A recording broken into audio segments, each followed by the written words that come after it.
আজকে হচ্ছে আমাদের পুরুলিয়াতে লাস্ট ডে, মানে থার্ড ডে।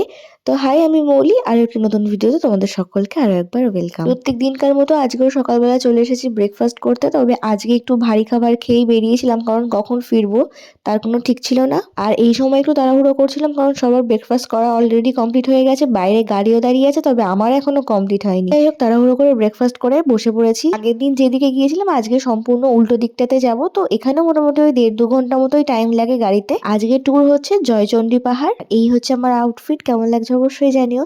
তো আমরা স্পটে অলরেডি চলে এসেছি। আচ্ছা, এবার চলো যাওয়া যাক। আর এখানে এসেই নিয়ে নিয়েছি আমার প্রিয় জিনিস, কটন ক্যান্ডি। আর এখানে শুনলাম ভিতরের দিকে একটা মেলা হচ্ছে। তো আর এই যে দোকানটা দেখছো, এখানে অনেক হ্যান্ডমেড জিনিসপত্র ছিল, আর বেশ ভালো লাগছিল। এই যে সিঁদুর কৌটো আর এই ফেব্রিক করা ব্যাগগুলো। আর আমার তো বরাবরই হ্যান্ডমেড জিনিসের উপর আলাদাই টান থাকে। তো যাই হোক, চলো এবার পাহাড়ে ওঠা যাক। এই ছোট্ট ইয়াররিংটা নিয়ে নিয়েছিলাম।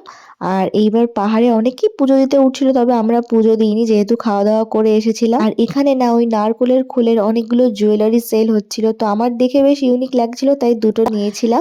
অবশেষে অনেকটা ওঠার পরে উপরে এই যে মন্দিরের দেখা পেলাম। এখানে 436টা সিঁড়ি রয়েছে। তো ওঠার সময় ভাবছিলাম কখন এতগুলো সিঁড়ি শেষ হবে। আর তার উপরে ছিল প্রচন্ড রোদ। আর উপর থেকে জাস্ট ভিউটা একবার দেখো, কত সুন্দর। এর থেকে পাশের পাহাড়টার আরো উপরে ওঠা যায়, তবে ওটাতে আমরা যাইনি, এটাতেই এসেছিলাম। অনেকেই দেখলাম পুজো দিচ্ছিল। আর ওই যে নিচে গ্রামটা দেখা যাচ্ছে, পাহাড়ের উপর থেকে এত সুন্দর ভিউটা দেখে মনে হলো যে সত্যি কষ্ট করে উপরে ওঠাটা কিন্তু একদম সার্থক হয়েছে।